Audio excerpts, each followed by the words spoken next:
What's up, YouTube? I always wanted to say that, so thank you for giving me the opportunity, everybody. This isolation is not ideal for any of us. I wish I was in the youth room with you guys, kicking your butts at ping pong and getting my own butt kicked at basketball, but I've been working on my dunks in isolation, so you can expect great things when I come back. So anyway, I wish we were together. Just pretend we're together. Imagine yourself sitting in the youth room.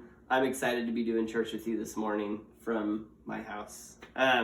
Okay, so I gotta get going. One little teaser. We have 10 minutes. Stay here all the way till the end because my song recommendations are unique, to say the least. One of the three, you probably know who the band is, okay? But the two others, they're all wonderful. So just hang on till the end. I gotta get going. We don't have a lot of time to teach, and I'm super excited about our passage. So let's get right into this. We're back in our Meet Jesus series, and I wish I had like Meet Jesus on the wall behind me, but I'm in isolation, so I don't. So imagine Meet Jesus on the wall behind me. We're back in our Meet Jesus series, which is in John. Remember what Will said the 3 rules of Bible interpretation are? The first one is context, and the second one is, that's right, context, and the third one is context. Yeah, good job. Context. We're back. Remember, we've spent probably 2 months with Jesus in the book of John at the Feast of Tabernacles, arguing with the Pharisees about who he is. And I'm excited about this passage because we finally move on from that. When Hannah taught last week, Jesus finally gave the little, sort of like, I'm done arguing with them. He said, I am Jesus. They tried to stone him, and then he disappeared. And that was sort of him just saying, okay, I'm done arguing. So we move on to John chapter 9, and I'm going to read it here, and then we're going to get right into it. It's a great passage about a man who was born blind. John chapter 9, verse 1 through 12. As he passed by, he saw a man blind from birth, and his disciples asked him, Rabbi, who sinned, this man or his parents, that he was born blind? And Jesus answered, It was not that this man sinned or his parents, but that the works of God might be displayed in him. We must work the works of him who sent me while it is day. Night is coming when no one can work. As long as I am in the world, I am the light of the world. Having said these things, he spit on the ground and made mud with his saliva. Then he anointed the man's eyes with the mud and said to him, Go wash in the pool of Siloam, which means sent. So he went and he washed, and he came back seeing. The neighbors and those who had seen him before as a beggar were saying, Is this not the man who used to sit and beg? Some said, It is he. Others said, No, he's just like him. He kept saying, I am the man. That sounds like I am the man. Not like I'm the man, but more like I am that man. So they said to him, Then how were your eyes opened? And he answered, The man called Jesus made mud and anointed my eyes and said to me, Go to Siloam and wash. So I went and washed and received my sight. And they said to him, Where is he? And he said, I don't know. The end. Let's pray really quick, and then we got a few minutes of teaching here, which I'm super excited about.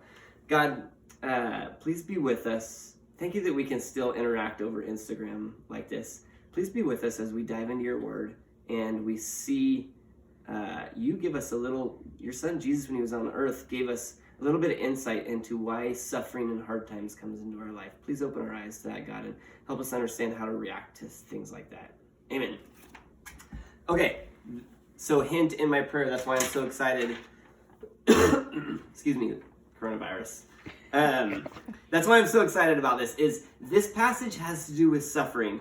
And what you'll see from the disciples is their first inclination is that the reason for the suffering was because of sin. And I think possibly why they're thinking, can you guys think of examples in the Old Testament of people who sinned and suffered because of it? I heard Adam and Eve. I heard the flood. Yeah. Anyone else?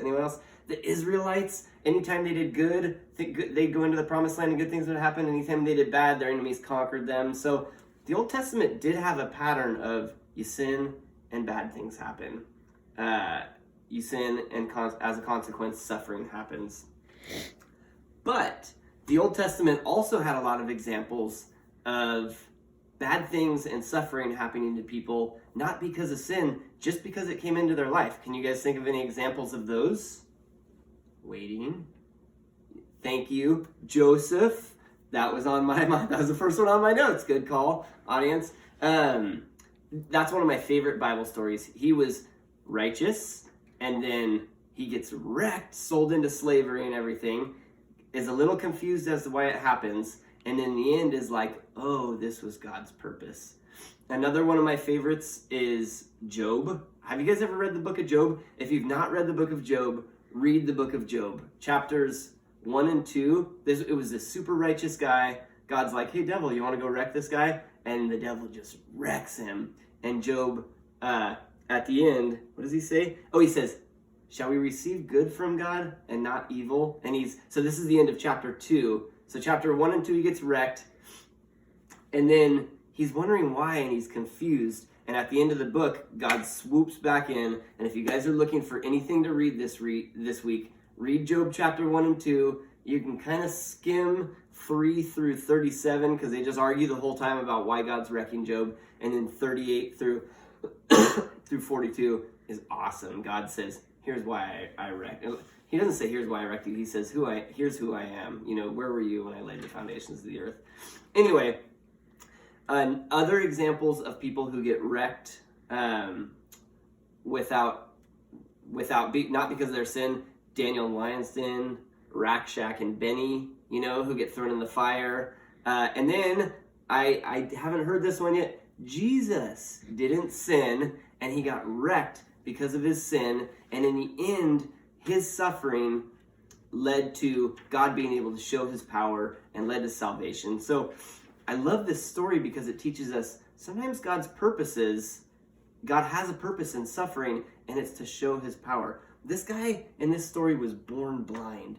And I don't know if you guys have ever thought about like what handicap you would want. I think blind is like the last thing I would want, because I'd rather be in a wheelchair, I'd rather be deaf. It would suck to be born blind. And this guy probably read things like Psalm 139 that said like, you knit me together in my mother's womb, I'm fearfully and wonderfully made. In the book of Exodus, God says, who makes man mute and deaf? Who makes man seen or blind? And the guy's like, why, God, why? And he probably spent his whole life wondering like, why are you wrecking me? And what I like about this story is you get the reason. And that's what's cool is Jesus goes, it was so God's purposes could be showed, that you were born blind. You went through this suffering so God's purposes, the works of God might be displayed. And then what does this guy do? And so there's him getting wrecked. There's the reason, which is so God's works can be displayed, which is when Jesus heals him, which is totally gross, like spit, mud in the eyes. The guy was probably like, was there really no other way you could have healed my eyes than spit and make mud with your spit? Anyway, then the guy has an opportunity to go tell the world about what Jesus did for him. And he says, yeah, Jesus healed me. I was suffering. Jesus came and healed me. And they ask him a question, where is he now? And the guy goes, I don't know. And what I like about that is it's kind of like when we tell people about what God has done in our lives. Some of the stuff we're going to know. You know, we're going to go, yeah, God has helped. Oh, my timer went off. There it is. We go, God has worked in my life and healed me. And we don't know the answers to all the questions. And this guy didn't either. They were like, where is he now? And he goes, he didn't say, well, he's probably, and made a guess. He just went, I don't know. He attested to the things he knew. And just, if he didn't know, he just said, I don't know. So I guess my application for this, I can pitch my songs in just a second. My application for this is, if you're suffering, if it's because of a sin, let's stop that sin. But it might not be because of a sin. And if it's not, then go to Jesus with your suffering, because he suffered in the same way. And use God's working in that to tell of his greatness. Okay, I only have 20 seconds to tell of my great songs. They're super, listen to my songs. The first one, I'm Still Amazed. It's a great song. Don't let the fact that she looks like an angry English teacher turn you off. The second one, Up From the Grave He Arose. Easter's coming. Such a good Easter song. It's old school. The third one is Apologetix, and it's about suffering, and it's a Bon Jovi song. listen to it. Goodbye!